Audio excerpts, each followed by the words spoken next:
पार्वती की एक जिद के कारण भगवान शिव को खुद पुरी धाम जाकर भगवान जगन्नाथ से मदद मांगनी पड़ी।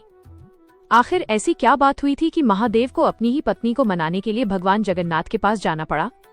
चलिए जानते हैं इस अद्भुत और रोचक कथा को। कैलाश पर्वत, बर्फ से ढकी हुई ऊंची ऊंची चोटियां, चारों ओर गहरी शांति, हवा में गूंजता हुआ हर हर महादेव। भगवान शिव ध्यान में लीन थे। माता पार्वती उनके पास बैठी थीं और नंदी द्वार पर पहरा दे रहे थे।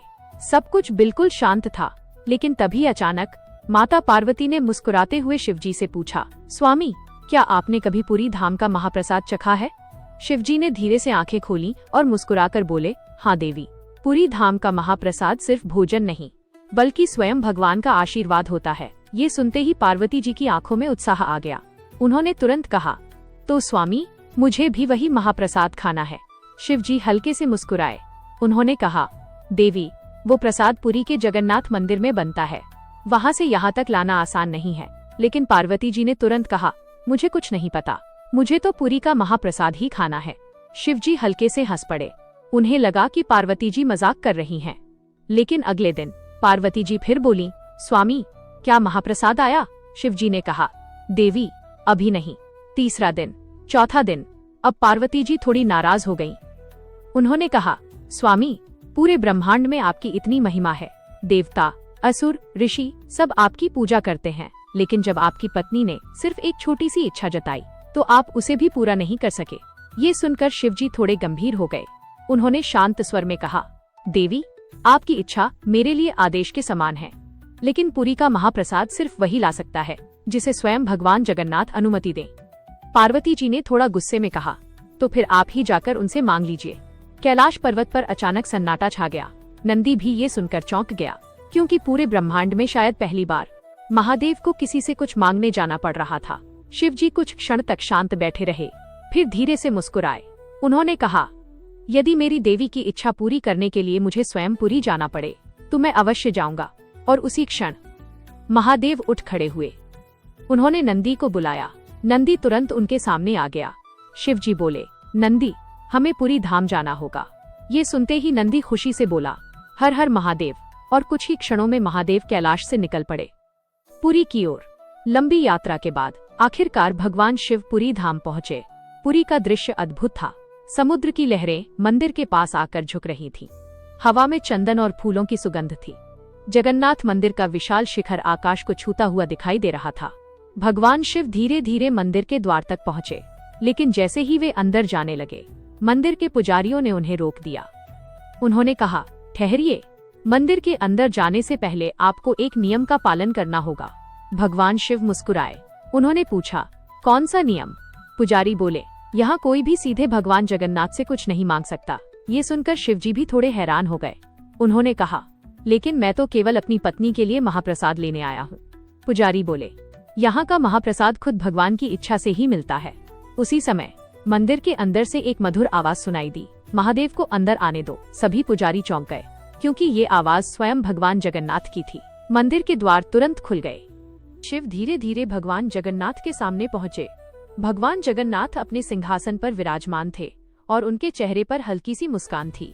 उन्होंने शिवजी से कहा, महादेव, आप स्वयं पुरी आए हैं, ये हमारे लिए सौभाग्य की बात है। भगवान शिव ने नम्रता से कहा, प्रभु, आज मैं अपने लिए नहीं, अपनी पत्नी के लिए आया हूँ। भगवान जगन्नाथ मुस्कुराए। उन्होंने पूछा, देवी पार्वती के लिए? शिवजी ने कहा, हाँ प्रभु, देवी को पुरी का महाप्रसाद खाने की इच्छा है। कुछ क्षणों तक मंदिर में सन्नाटा छा गया। फिर भगवान जगन्नाथ हल्के से हंसे। उन्होंने कहा, महादेव, यदि देवी की इच्छा है तो उसे पूरा करना हमारा कर्तव्य है। लेकिन तभी मंदिर के अंदर अचानक एक अद्भुत घटना होने लगी।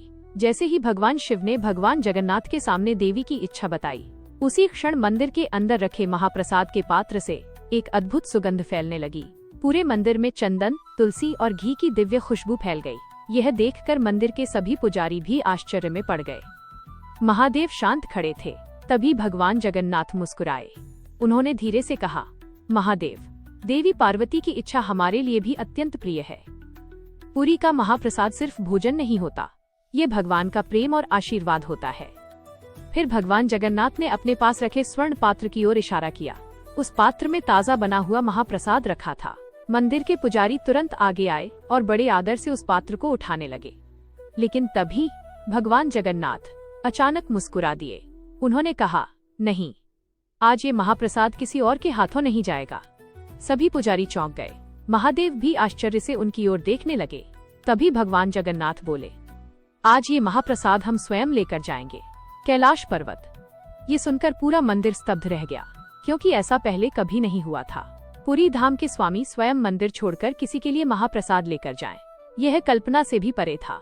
भगवान शिव तुरंत बोले, प्रभु, आपको इतना कष्ट करने की आवश्यकता नहीं है, मैं स्वयं ये प्रसाद लेकर चला जाऊंगा। लेकिन भगवान जगन्नाथ मुस्कुराए। उन्होंने कहा, महादेव, जब माता पार्वती ने इच्छा जताई है तो उन्हें प्रसाद भी हमारे ही हाथों मिलना चाहिए। इतना कहकर भगवान जगन्नाथ अपने सिंहासन से उठ खड़े हुए। उसी क्षण मंदिर के अंदर घंटियां अपने आप बजने लगीं। शंखनाद गूंज उठा। मंदिर के पुजारी और सभी भक्त ये अद्भुत दृश्य देखकर जय जगन्नाथ का जयकारा लगाने लगे। महादेव ने भी विनम्रता से भगवान जगन्नाथ को प्रणाम किया। कुछ ही क्षणों बाद दोनों देवता पुरी धाम से निकल पड़े, कैलाश पर्वत की ओर। दूसरी ओर कैलाश पर्वत पर माता पार्वती अभी भी थोड़ी नाराज बैठी थीं। चारों ओर गहरी शांति थी। बर्फीली हवाएं धीरे धीरे बह रही थीं और पूरा कैलाश पर्वत मानो महादेव की प्रतीक्षा कर रहा था। माता पार्वती कभी आकाश की ओर देखती तो कभी मन ही मन सोचती, पता नहीं महादेव अभी तक लौटे क्यों नहीं। समय धीरे धीरे बीतता जा रहा था, लेकिन तभी अचानक आकाश में एक अद्भुत दिव्य प्रकाश फैलने लगा। पूरा कैलाश पर्वत सुनहरी रोशनी से चमक उठा। माता पार्वती ने आश्चर्य से ऊपर देखा और अगले ही क्षण उनकी आंखें आश्चर्य से फैल गईं, क्योंकि आकाश से भगवान शिव लौट रहे थे। लेकिन इस बार वे अकेले नहीं थे, उनके साथ स्वयं भगवान जगन्नाथ भी कैलाश पर्वत की ओर आ रहे थे। कैलाश पर्वत पर माता पार्वती आकाश की ओर देख रही थीं। सुनहरी रोशनी धीरे धीरे और तेज होती जा रही थी। कुछ ही क्षणों में पूरा कैलाश पर्वत उस दिव्य प्रकाश से भर गया और फिर आकाश से धीरे धीरे भगवान शिव नीचे उतरते दिखाई दिए। लेकिन इस बार वे अकेले नहीं थे, उनके साथ स्वयं भगवान जगन्नाथ महाप्रसाद लेकर कैलाश पर्वत की ओर आ रहे थे। यह दृश्य देखकर माता पार्वती कुछ क्षणों के लिए स्तब्ध रह गईं। उन्होंने तुरंत उठकर दोनों देवताओं का स्वागत किया। भगवान शिव मुस्कुरा रहे थे और भगवान जगन्नाथ के हाथ में स्वर्ण पात्र में रखा हुआ पुरी धाम का दिव्य महाप्रसाद था। माता पार्वती आश्चर्य से बोली, प्रभु, आप स्वयं कैलाश पर्वत आए हैं? भगवान जगन्नाथ मुस्कुराए। उन्होंने कहा, देवी, जब आपने पुरी के महाप्रसाद की इच्छा जताई तो उसे अपने हाथों से लाना हमारा कर्तव्य बन गया। ये सुनकर माता पार्वती थोड़ी भावुक हो गईं। उन्होंने विनम्रता से कहा, प्रभु, मैंने तो बस एक इच्छा प्रकट की थी, लेकिन आपने तो स्वयं यहाँ आकर मुझे कृतार्थ कर दिया। भगवान शिव भी मुस्कुराते हुए बोले, देवी, देखा, पुरी धाम का महाप्रसाद सिर्फ भोजन नहीं होता, ये भगवान का प्रेम और आशीर्वाद होता है। इसके बाद भगवान जगन्नाथ ने वह स्वर्ण पात्र माता पार्वती को सौंप दिया। जैसे ही माता पार्वती ने महाप्रसाद अपने हाथों में लिया, पूरे कैलाश पर्वत पर एक अद्भुत दिव्य सुगंध फैल गई। माता पार्वती ने श्रद्धा से भगवान जगन्नाथ और भगवान शिव को प्रणाम किया। फिर तीनों देवता एक साथ बैठ गए और बड़े प्रेम से उस दिव्य महाप्रसाद का सेवन करने लगे। कैलाश पर्वत पर चारों ओर आनंद और भक्ति का वातावरण फैल गया। देवताओं के लोकों में भी इस अद्भुत घटना की चर्चा होने लगी, क्योंकि शायद पहली बार पुरी धाम का महाप्रसाद स्वयं भगवान जगन्नाथ कैलाश पर्वत लेकर आए थे। उस दिन के बाद माता पार्वती को ये बात समझ आ गई कि भगवान का प्रसाद सिर्फ भोजन नहीं होता, बल्कि वो भगवान का प्रेम, आशीर्वाद और भक्ति का प्रतीक होता है। और इस तरह कैलाश पर्वत पर एक सुंदर और दिव्य कथा का अंत हुआ।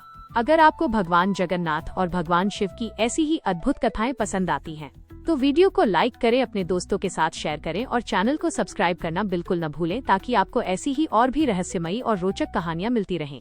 जय जगन्नाथ। हर हर महादेव।